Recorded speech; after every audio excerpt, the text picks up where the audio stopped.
Salam alaikum tout le monde, que la paix et la bénédiction d'Allah soient sur vous. Bienvenue dans ce deuxième épisode de la série spéciale Ramadan, L'arme du croyant. J'espère que ce premier épisode, la semaine dernière, vous a plu. Encore une fois, l'objectif de cette série, c'est de mieux comprendre comment Dieu nous encourage à l'invoquer à travers des exemples tirés principalement du Coran, mais aussi dans la Sunna. Aujourd'hui, nous allons traiter de deux invocations en particulier, tirées de la fin de Surat al-Furqan. Et je vais donner la parole à Fatah Allah, du coup, pour commencer ce podcast. بارك الله فيك يا عبد الرحمن. السلام عليكم ورحمة الله وبركاته. الشيطان الرجيم. بسم الله الرحمن الرحيم والصلاة والسلام على أشرف المرسلين. Euh, Juste pour resituer ces deux versets dans la fin de Surat al-Furqan. Surat al-Furqan est une sourate qui arrive un peu avant la fin de la première moitié de la période mécoise, période où il y a beaucoup de polémiques et une période au cours de laquelle les Qurayshites qui ne veulent pas adhérer au message du prophète alayhi salatu wassalam, cherche à trouver des failles, il cherche à toujours trouver un argument qui permettrait de décrédibiliser le prophète, alayhi salatu wassalam, le Coran, le message. Et cette sourate est une forme d'éducation à comment gérer ce type de polémique. Quelqu'un qui attaque constamment, par exemple, sur les sujets liés à l'islamophobie aujourd'hui, ou qui cherche à décrédibiliser ou dévaloriser. Enfin bref, en tout cas, ce type de situation. Et on se rend compte que, de manière générale, c'est quelque chose d'assez récurrent dans la tradition, dans le Coran, c'est que euh, les attaques sont prises en considération, c'est-à-dire que ça reste un événement de vie, un signe qu'Allah subhanahu wa ta'ala a voulu, puisque Allah subhanahu wa ta'ala crée toute situation, mais on ne s'enfonce pas dedans. Quand une question est posée et qu'elle est pertinente et qu'elle est en cohérence avec ce qui nous anime profondément et ce vers quoi on est censé pousser les gens, ben, on la traite. Mais quand ce n'est pas le cas, ben, on se rend compte qu'Allah subhanahu wa ta'ala se saisit de la question pour nous amener vers autre chose. Et c'est un peu le cas dans Surat al-Furqan, où Allah subhanahu wa ta'ala met en exergue les attaques des Qurayshites de l'époque, et puis il éduque plutôt vers un rapport à l'autre monde, vers une conscience de l'autre monde et l'importance de l'autre monde, et quelle place devrait avoir dans notre vie l'autre monde et le jour du jugement notamment. Mais ce lien au monde invisible, le monde des anges, le monde du paradis, le monde de l'enfer, qui doit animer nos quotidiens, on devrait s'en rappeler au quotidien. Il est aussi lié à un mode de vie très concret au quotidien pour chacun d'entre nous. Et c'est pour ça qu'à la fin, il y a une sorte d'école éducative, en fait, avec des consignes de vie qu'Allah subhanahu wa ta'ala va nous partager, et toujours lié à une question polémique, puisqu'à la fin, ils vont venir polémiquer avec le prophète, alayhi salatu wassalam, des Qurayshites, en lui disant bah, toi aussi, tu as plusieurs dieux, tu as Allah, tu as Ar-Rahman, tu as Ar-Rahim, et c'est qui ce Rahman à qui tu demandes de nous prosterner? Et Allah subhanahu wa ta'ala, plutôt que de répondre à qui est Ar-Rahman, il va décrire qui sont Ibadur Rahman. Et quand il décrit Ibadur Rahman, implicitement, il amène en réalité finalement une explication de qui est Ar-Rahman, puisqu'on a au début la description de gens assez extraordinaires qui ont de très belles qualités humaines, qui ont de très belles qualités spirituelles, et qui voilà, sont des exemples. Mais on se rend compte qu'après, dans la description, on a affaire à des gens qui bon, respectent les grands interdits. Donc on est plus loin des grandes qualités, mais au moins ils ont le mérite de respecter les grands interdits. Et donc là, on a déjà une petite compréhension de qui est Ar-Rahman, puisqu'il donne ce statut de Ibad ar-Rahman, les serviteurs d'Ar-Rahman, à des gens de grande qualité, mais aussi à d'autres gens qui déjà se limitent à respecter les grands interdits. Et puis Allah subhanahu wa ta'ala donne aussi cette qualité de Ibad ar-Rahman, même à des gens qui ne vont pas respecter les grands interdits, qui vont commettre des grands péchés. Et ça, c'est là où on comprend véritablement qui est Ar-Rahman. Pourquoi? Parce que finalement, il leur laisse la porte du repentir. Puisque pour leur accorder cette qualité de Ibad ar-Rahman, c'est-à-dire que nous, on est beaucoup dans le jugement, hein, et on va condamner X ou Y parce qu'il a fait quoi que ce soit, Allah subhanahu wa ta'ala, il lui donne cette possibilité à la condition de se repentir, hein, avec foi et en agissant, en traduisant son repentir par une action. Sauf que l'action, bon, on sait évaluer. Le repentir, bon, à la limite, on peut évaluer qu'on est sur au moins un chemin de retour. Mais même notre action, est-ce qu'elle est véritablement valable? Et puis surtout, la foi, est-ce qu'elle est présente dans notre repentir? C'est très difficile. Et Allah subhanahu wa ta'ala, il insiste en disant وَمَنْ تَابَ وَعَمِلَ صَالِحًا. Et donc, il raccourcit en réalité le processus du repentir et il le simplifie pour montrer que juste faites l'effort de revenir et c'est suffisant. Et donc là, on comprend finalement qu'il y a le Rahman. Et, et à la suite de ça, Allah subhanahu wa ta'ala reprend des qualités qui font écho aux premières qualités assez extraordinaires qu'on a vues. Puisque l'objectif, c'est pas de se limiter à se dire, bon, moi, je fais des grands péchés, c'est pas grave, tant que je me repens. Là, ce serait pas cohérent, on serait pas dans un repentir sincère. Tout le monde est faible et tout le monde peut fauter, mais il faut que le repentir il soit sincère et qu'il y ait une vraie volonté d'essayer de revenir. Et donc, Allah subhanahu wa ta'ala nous ramène aux grandes qualités premières et on va avoir des versets qui vont faire écho aux premières grandes qualités qu'on avait dans la description de Ibad al-Rahman. Et dans ces deux séries, donc qui se font écho l'une à l'autre, on a au milieu la description, on a au milieu deux invocations.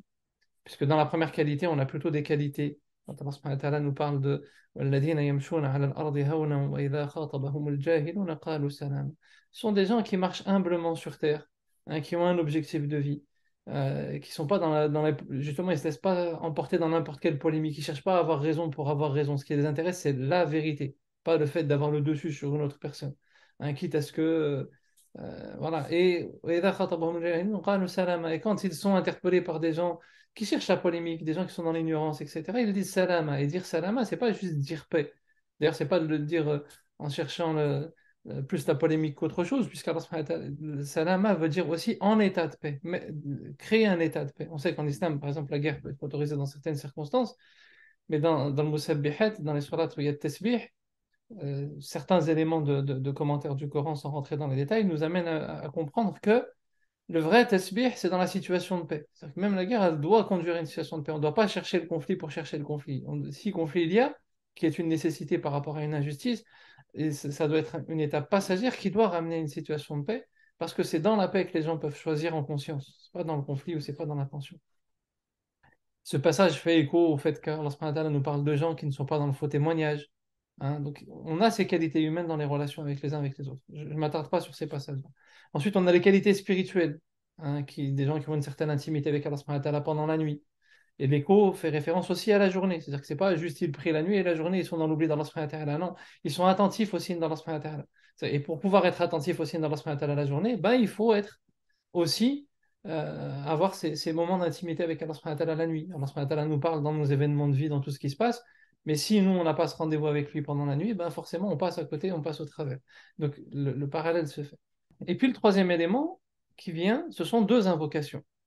La première invocation est liée à l'autre monde, puisque Allah subhanahu wa ta'ala nous dit que ce sont des gens qui disent والذين يقولون ربنا اصرف عنا عذاب جهنم إن عذابها كان غراما إنها ساءت مستقرا ومقاما.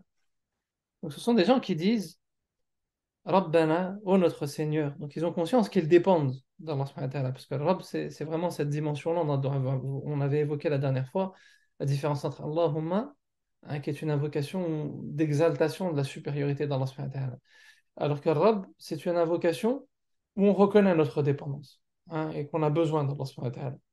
Et ce besoin n'est pas forcément prioritairement tourné vers les choses de ce monde.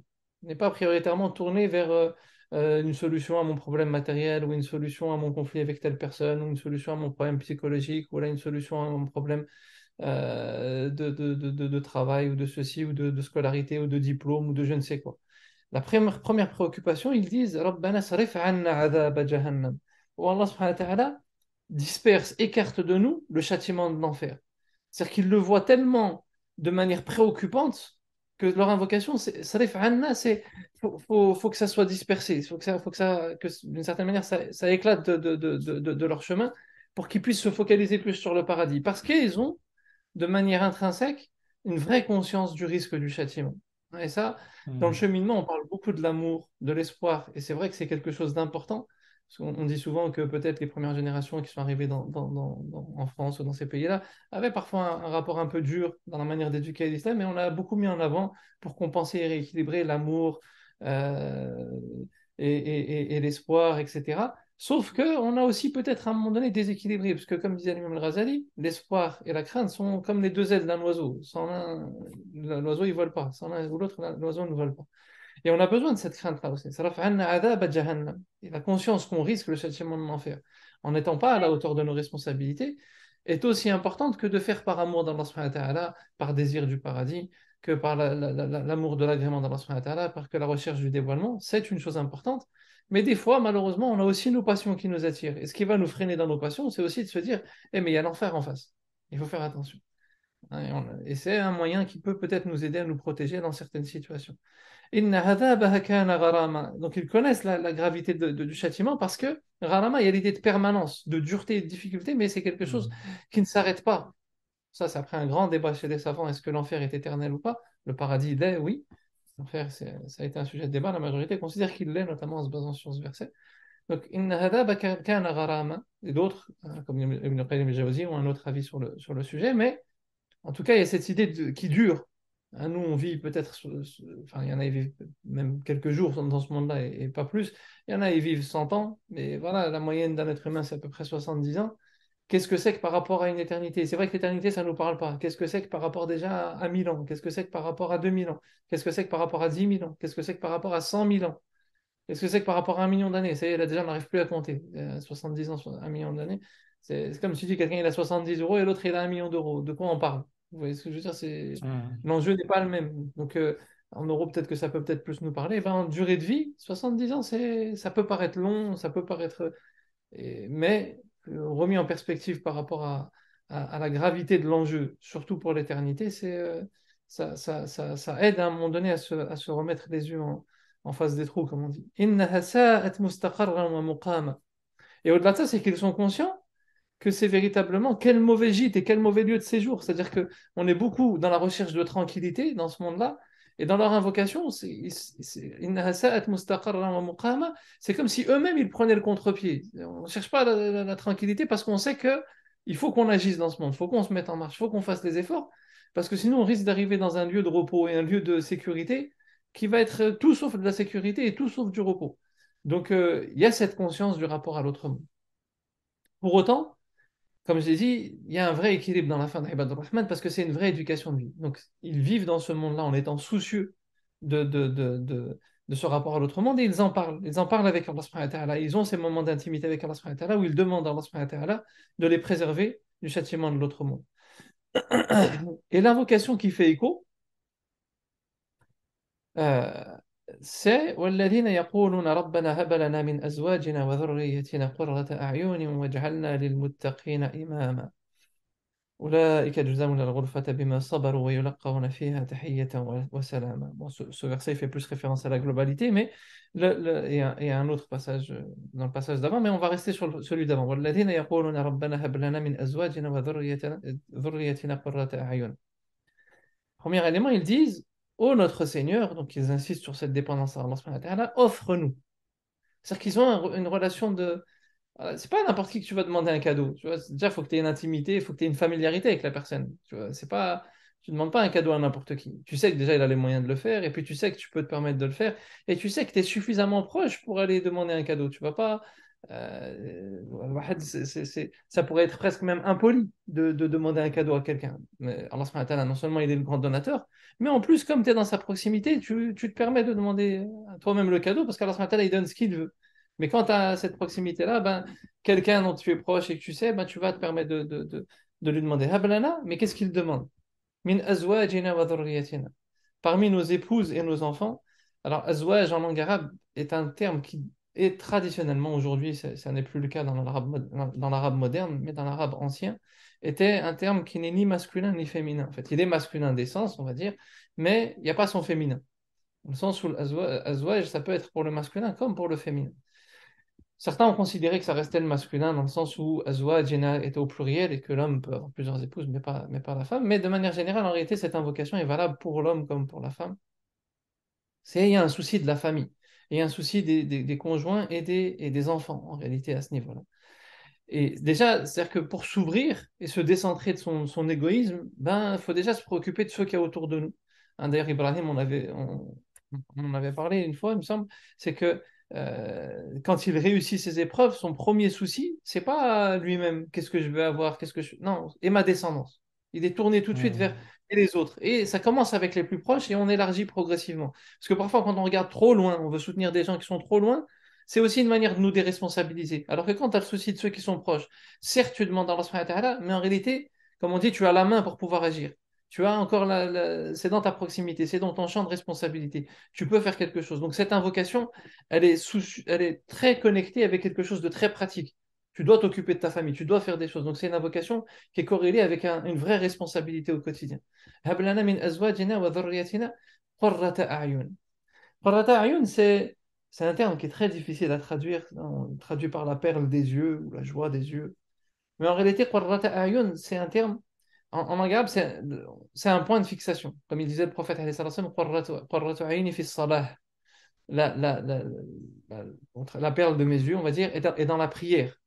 Pourquoi? Parce qu'en fait, قرة عين, c'est que tu as un repère, tu as un point de fixation qui te permet de reprendre conscience de tout ce qu'il y a de beau, de tout ce qu'il y a de magnifique dans ton projet de vie. Ton projet de vie, c'est l'agrément d'Allah subhanahu wa ta'ala, c'est de retourner au paradis.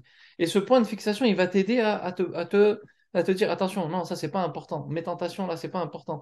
Mes désirs de ce monde-là, c'est pas important. Les problèmes que je rencontre, c'est pas important. Les attaques que j'ai subies, c'est pas important, tout ça. Il y a quelque chose de magnifique, c'est que j'ai un vrai projet de vie, qui est au-delà de toutes ces considérations. C'est que je vais vers le paradis. Hein, et Qurratu Aynin, c'est ça. C'est que dans les foyers, on a besoin de ce rappel-là. Et ce rappel-là, il faut faire attention. C'est-à-dire que cette joie et cette beauté, elle ne passe pas par que le fait que ton épouse ou ton époux, il va toujours te caresser dans le bon sens du poil, il va toujours sourire avec toi, il va toujours... Parce que là, il risque de te faire dévier de ton cap. Il va te rendre très égoïste.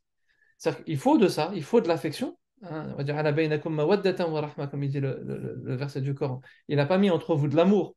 L'amour, ça monte, ça descend. Il a mis de l'affection et de la miséricorde. Ça, on est responsable de la donner. On est capable de la donner. Même tu aimes ou tu aimes pas, tu peux donner de l'affection. C'est une responsabilité qui t'incombe. Donc, il a mis de l'affection et la miséricorde entre nous. Donc, cette affection, oui, elle est nécessaire. Mais cette affection et cette rahma, et d'ailleurs même la rahma, on dit qu'il y a la notion de puissance dans la rahma, c'est que parfois, il faut aussi corriger.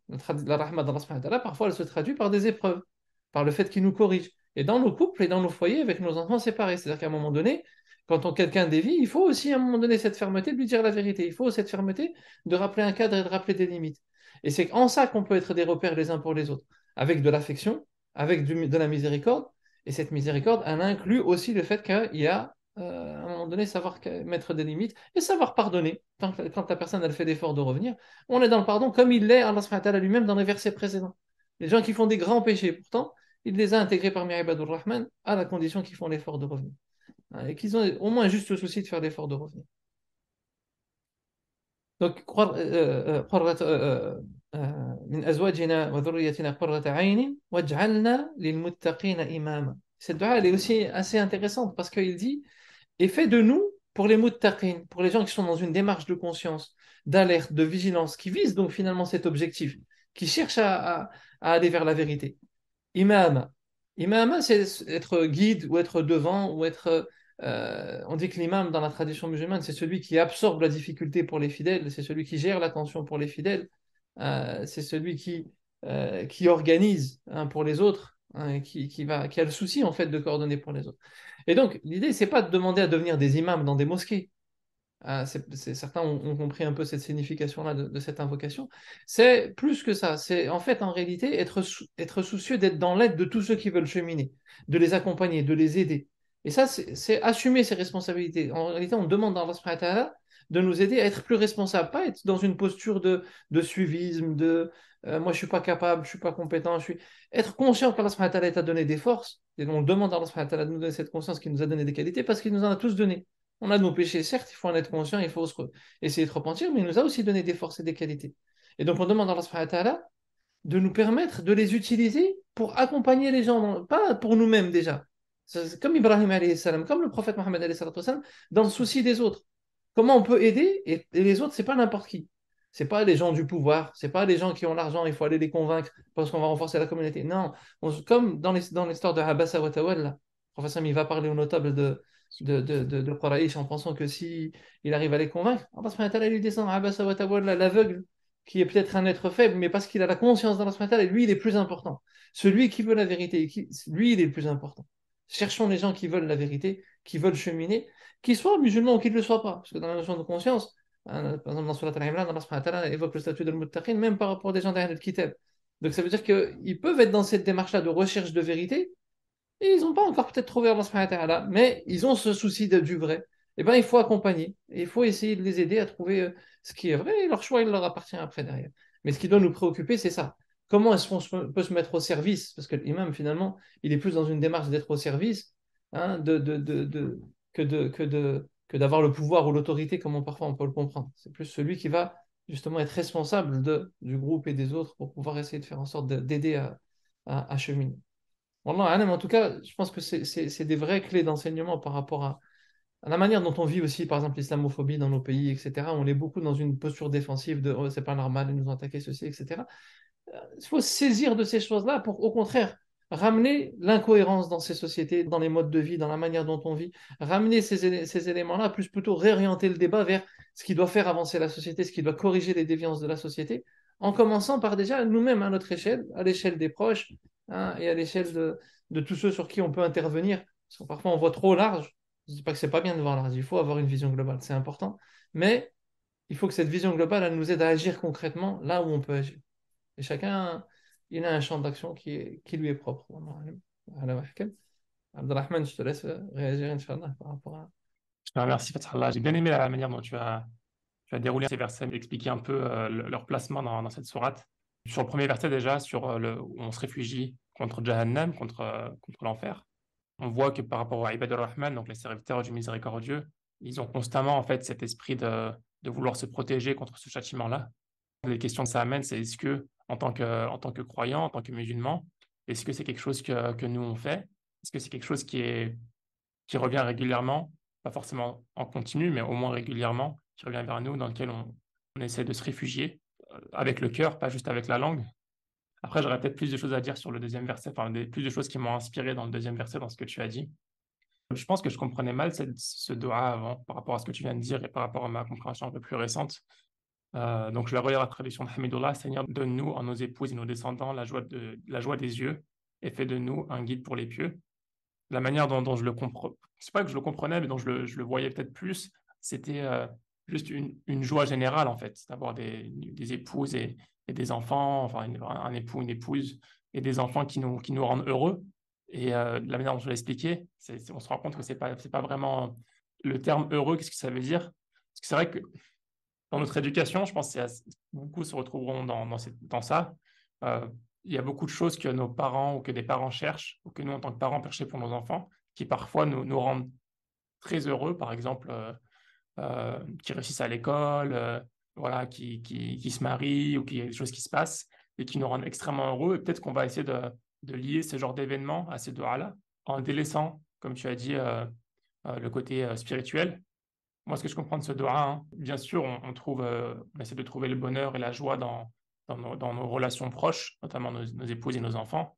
Mais ce que je retiens aussi de ce que tu as expliqué, c'est que le plus grand bonheur qui englobe tout ça et qui est au-dessus de tout, c'est vraiment de voir ses conjoints, enfin son conjoint et ses enfants sur le droit chemin, croyants, qui poursuivent un cheminement spirituel croissant, enfin, qui se rapproche de plus en plus de Dieu. C'est à travers ça que vraiment on trouve le plus gros bonheur de ce que je comprends de ce verset-là. Et peut-être que ce verset aussi reflète aussi l'état de notre cœur, parce que peut-être qu'on peut se dire, est-ce que c'est vraiment ça qui me rend heureux quand je vois ma femme, quand je vois pour une femme, quand je vois mon mari, quand je vois mes enfants, est-ce que c'est vraiment ça qui me rend heureux, ou est-ce que c'est juste qu'ils réussissent à l'école et qu'ils fassent telle ou telle chose qui, oui, ça rend heureux, mais est-ce que, par exemple, le fait que mon enfant ait un cheminement spirituel positif, est-ce que ça me rend vraiment heureux?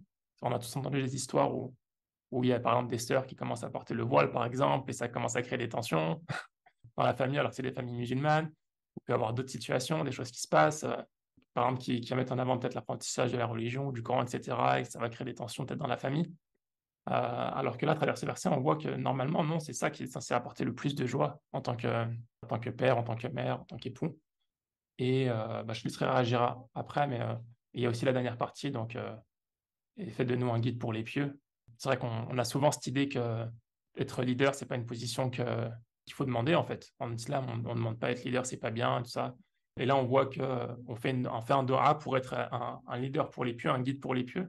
Et en fait, la manière dont je comprends, c'est que on cherche à être un exemple pour les pieux. On cherche pas forcément à atteindre une position, avoir telle position, telle place, être directeur ou être imam, quoi que ce soit. Mais dans notre entourage, on cherche à être on cherche à être un exemple, on cherche à être une source d'inspiration pour cet entourage-là.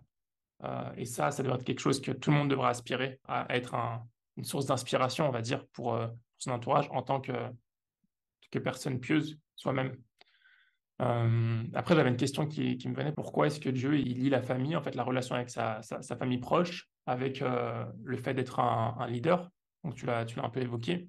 Il y a deux remarques qui me viennent en tête. C'est à quoi bon être un bon leader de manière, enfin, pour tout le monde? Parfois, on essaie d'être un leader pour le reste de la société, mais on n'est pas pour notre famille. On n'est pas un bon exemple, on n'est pas une source d'inspiration pour notre famille, parce qu'on ne la priorise pas suffisamment.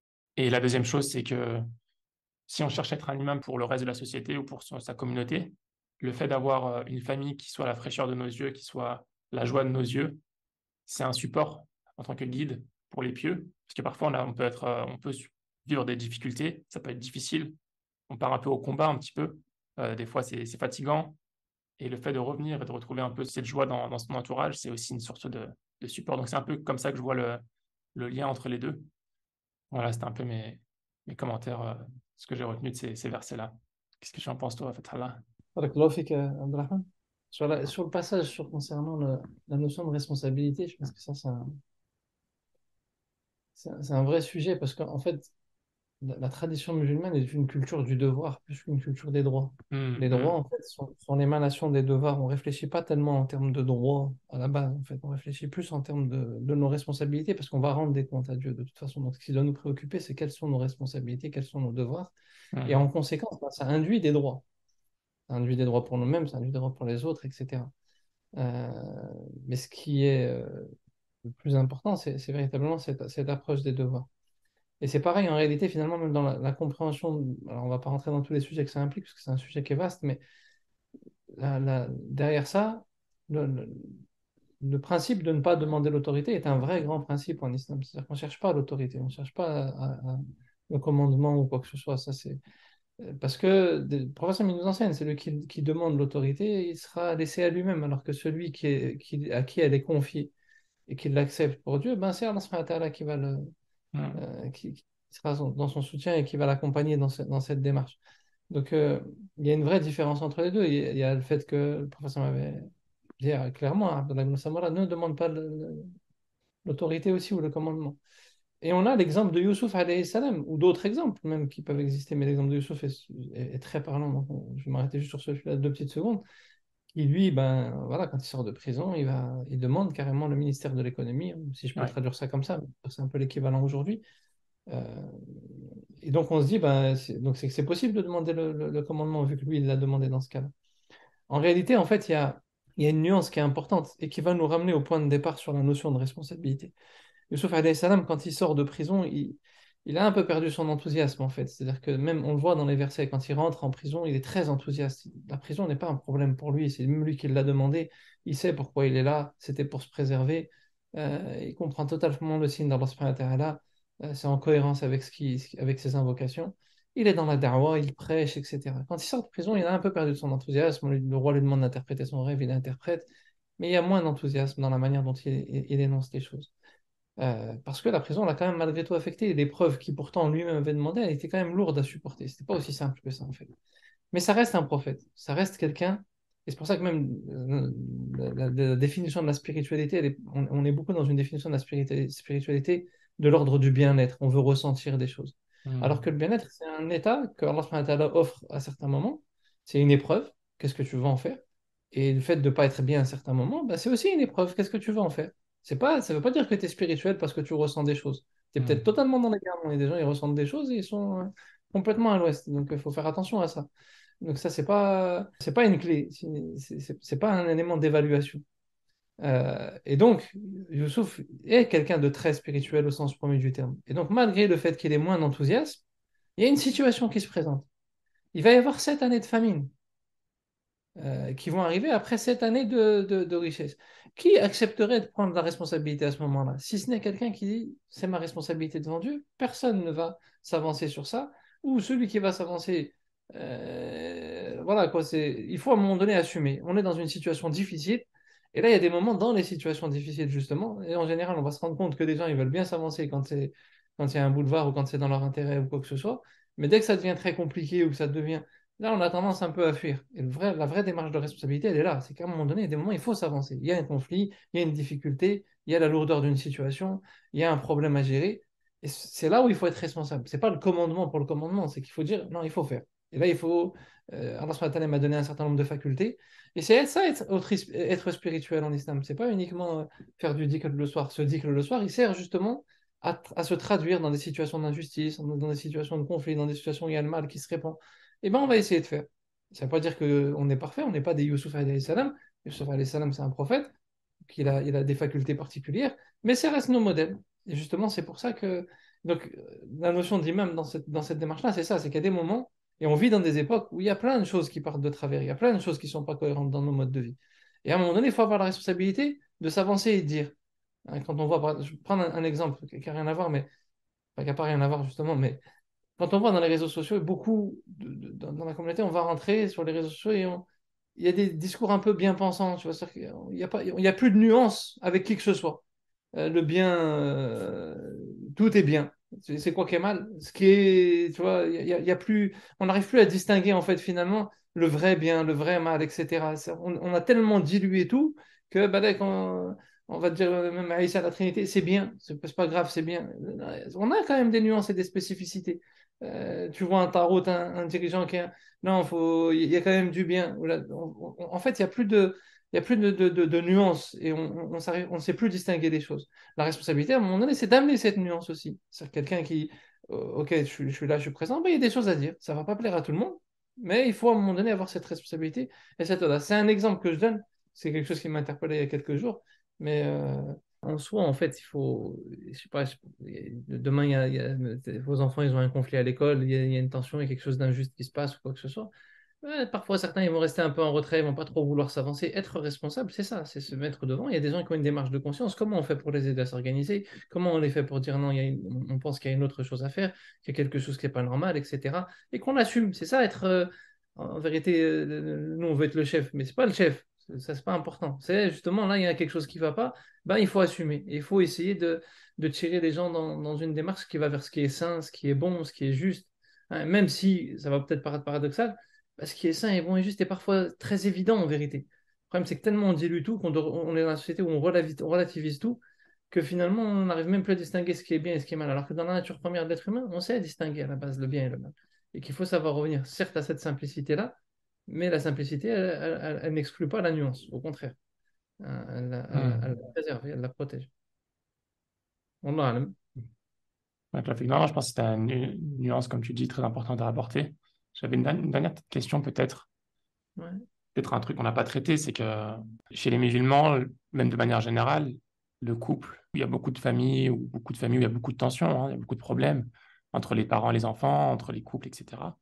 Et parfois, des gens qui lisent ce verset, ils espéreraient même pas avoir juste un dixième de ça, tu vois. Il y avoir des situations très chaotiques dans les familles, très misérables.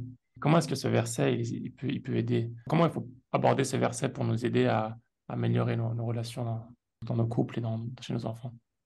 Wallah alam, c'est ce que j'évoquais un peu tout à l'heure. Je me dis que parfois on a une conception du couple et de la famille qui est beaucoup dépendante des séries télé et des médias modernes qui nous ont vendu un idéal même de la notion de l'amour, aimer. Allah subhanahu wa ta'ala, il nous parle de ce qu'il aime lui dans le Coran, plus de ce que nous on est censé aimer en fait. Bien qu'on puisse aimer, c'est dans l'ordre naturel des choses. L'être humain, il peut aimer certaines choses. Mais la problématique de ce qui fonde le couple, c'est que le couple est le moyen de créer des liens. Enfin, la famille est une passerelle en islam. C'est pour ça que la conception de la famille elle est complètement différente. C'est pas... Même si le prophète me dit, hein, si deux personnes s'aiment, donc ça veut dire qu'ils ne sont pas mariés, qu'ils s'aiment, c'est voilà, il y a eu quelque chose avant qui a fait que. Il dit mariez-les, laissez pas la situation comme ça. L'islam est très pragmatique de ce point de vue-là. On n'est pas déconnecté du monde réel, on va dire. Mais l'objectif premier du mariage, c'est pas ça. L'objectif premier du mariage, c'est de créer des passerelles, de créer des liens. Les gens, ils se marient, ils se coupent de tout le monde. Donc déjà, forcément, tu peux pas être dans un lien sain à Dieu si tu te coupes. Forcément, il va y avoir des problèmes parce que tu coupes les passerelles qui te relient à Allah subhanahu wa ta'ala. Se relier aux autres, c'est un moyen de se relier à Allah subhanahu wa ta'ala. Donc déjà, ça pose problème. Donc la compréhension du foyer, elle est problématique à ce niveau-là. Donc le foyer, il faudrait déjà qu'il soit un lieu d'ouverture vers les autres, vers déjà la famille, les parents, les oncles, les tantes, les amis, les membres de l'association, les collègues, peu importe, qu'on recrée du lien sans être naïf. Il faut sa vie privée, il faut son intimité, etc. Ça, c'est une première chose. La deuxième des choses, c'est ce que j'évoquais par rapport à la notion de l'amour aussi, c'est que c'est pas le socle. Le socle, c'est l'affection et la rahma. C'est différent parce que ça, tu es dans une démarche où tu peux être responsable. Tu aimes pas. Il y a des moments où tu vas aimer, des moments où l'amour, le problème, c'est quoi? C'est quand ça va pas, ça peut se transformer en haine. Le qalb ou yanqalib, comme on dit, le cœur, il se renverse. C'est son nom en arabe, c'est ça, c'est qu'il bascule, il vacille d'un état à un autre. Et tu vas dépendre de ça dans la construction de ton couple. Non. Le couple, c'est ça va pas, etc. Ça, c'est la question de ce qui est juste, ce qui est pas juste, de où est-ce qu'on met des limites, où est-ce qu'on met des seuils. Il faut gérer et structurer la cellule familiale. Mais ce qui permet de le faire, c'est d'amener de l'affection. Ça va pas. Tu es capable de donner de l'affection, tu es capable d'offrir des fleurs à ta femme, tu es capable de préparer un bon repas, tu es capable de, de, de lui faire un sourire, tu es capable de faire un câlin, tu es capable de sourire comme le professeur, quand son épouse elle était jalouse, elle a fait tomber le plat, le professeur il en sourit. Il dit elle est jalouse en plaisantant avec elle, etc. Et tout. Il a détendu l'atmosphère, il met de l'affection. Le professeur, quand il lisait son Coran, il s'allongeait sur les genoux d'Aïcha. Il mettait sa tête dans son giron. Et il y avait des moments, ces petites choses-là, qui faisaient que, voilà, il y a quelque chose qui détend l'atmosphère. Pourtant, il y avait de la jalousie, il y avait des conflits, il avait plusieurs épouses, donc c'est dire que les tensions qu'il y avait. Il y avait même eu des moments de séparation. D'accord? Mais c'est ça qui va permettre de renouer. Et puis surtout, dans la notion de Qurrat Aini, ce que je disais, c'est que pour que ce soit un repère, la beauté du repère, c'est que, enfin, c'est comme je dis, un repère, c'est que quand tu es perdu, c'est comme un phare. Un bateau qui est en mer, il risque de se prendre à la côte, ben le phare, il l'aiguille, il lui permet de reprendre le bon chemin. Et pour ça, il faut que le foyer, la cellule familiale, il y ait du dialogue, il y ait de l'échange. Aujourd'hui, on est tous sur nos téléphones, on est tous sur nos machins, on n'arrive plus à dialoguer, on n'arrive plus à discuter. Quel est le repère? Pour ça, qu'est-ce que tu t'en fiches en fait de ta famille? Toi, tu rentres, c'est un lieu, tu manges, tu repars. Ou là, c'est un truc, les relations, elles sont. Au début, il y a beaucoup d'amour, beaucoup de machin, etc. Les gens, ils sont amoureux, et puis après, il faut un minimum de dialogue. Mais chacun, il a sa sphère privée, encore une fois. Ça, c'est normal. Même dans le couple, c'est pas une fusion. Chacun, il a ses propres choix. La femme comme l'homme. Mais il faut aussi, à un moment donné, faire en sorte qu'il y ait un minimum de dialogue, un minimum d'échange pour qu'on puisse se conseiller dans le bien, dans le mal. Et tu verras que les tempéraments, parfois l'autre, il a un tempérament complètement différent du tien, c'est un moyen de t'éclairer. Toi, tu es en train de t'enfoncer dans un mode de vie avec tes repères à toi, avec ta manière de fonctionner. Parfois l'autre, il est différent, il a une manière de gérer différente les situations. Ça vient de bousculer. Bah, ça éclaire la situation différemment, en fait. Et c'est de ça dont on a besoin.